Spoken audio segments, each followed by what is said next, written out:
Punjab Sindh Gujarat Maratha Dravida Utkal Banga. India has undergone much change since independence and partition. First of all, in terms of economic development, India has seen much change. India is still a developing nation today, but there is a growing middle class as well as a strong university system, which more and more Indians have access to than in the past.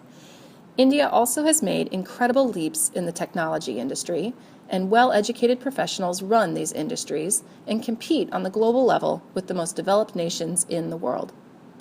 Nehru's primary goal as the first Prime Minister of India was to help India develop industries and promote investment opportunities within the nation. Nehru also sought to decrease India's dependence on other nations for products they needed. Nehru adopted many socialist practices to help build his nation's infrastructure. Government-run and financed projects helped develop this infrastructure. Nehru also prevented foreign companies from taking over Indian businesses. Many businesses were put under state control to prevent them from foreign takeover. Under Nehru's initiatives, industry rapidly increased. India tripled its output of iron, doubled its energy output, and helped establish textile manufacturing factories, chemical companies, as well as engineering firms.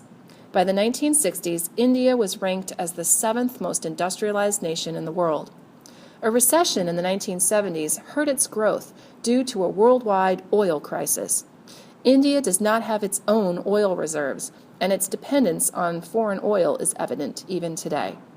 For this reason, nuclear power is depended on to meet many of its domestic electrical power needs.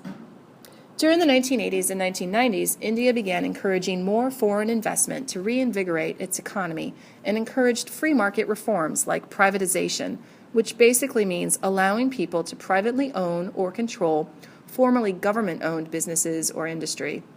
During the 1990s, India once again had one of the fastest-growing economies due to this encouragement of private enterprise. A result of these reforms, however, has included more widespread poverty. Eliminating poverty requires the creation of millions of jobs a year in India, which is difficult. India has also changed its agricultural system. How do you feed 1.1 billion people? India has invested in irrigation projects to help farmers water crops during dry seasons. Dams, canals, and wells have been built to help meet the nation's water needs for the 6 to 8 months out of the year when there isn't rain. Another change is land reform. The government has attempted to redistribute land that was once privately owned by landowners. For many years, poor farmers worked for large landowners as tenant farmers or sharecroppers, paying their rent with a portion of their crop. This led to subsistence livelihoods for millions of farmers who often found themselves kicked off their land if they lost their crops due to drought or flooding because they couldn't pay the rent. Land reform helped create a system of more equalized land ownership, allowing tenant farmers more control over their farms. Perhaps the most important change in terms of agriculture has included the effects of the Green Revolution, which we've already learned is the use of modern technology to help increase crop output. The modern technology includes genetically modified crops to help increase food output and to prevent pests. Green Revolution technology also includes modern machinery and chemical fertilizers to help increase crop yield per acre.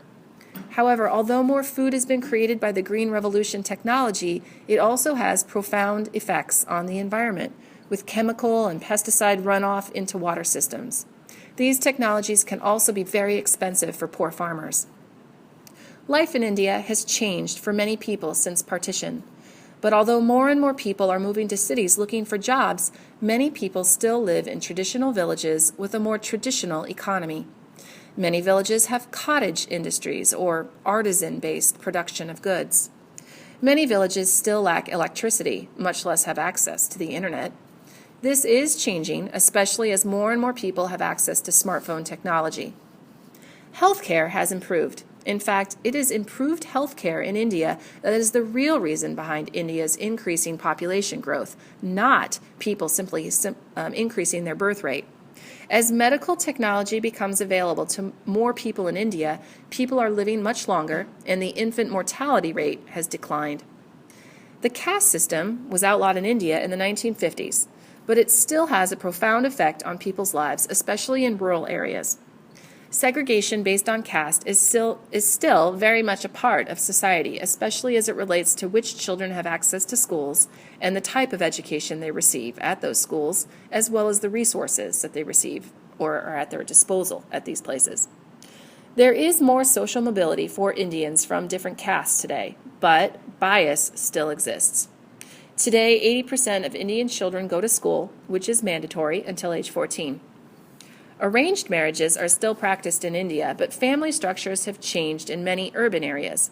Most city-dwelling families live in a more nuclear structure, whereas rural inhabitants still live in joint family or extended family structures. Women enjoy more rights in India than ever before, but there is still much to be done in terms of violence against women. Dowry deaths, rapes, and domestic violence are still issues plaguing India today. Thanks for listening. When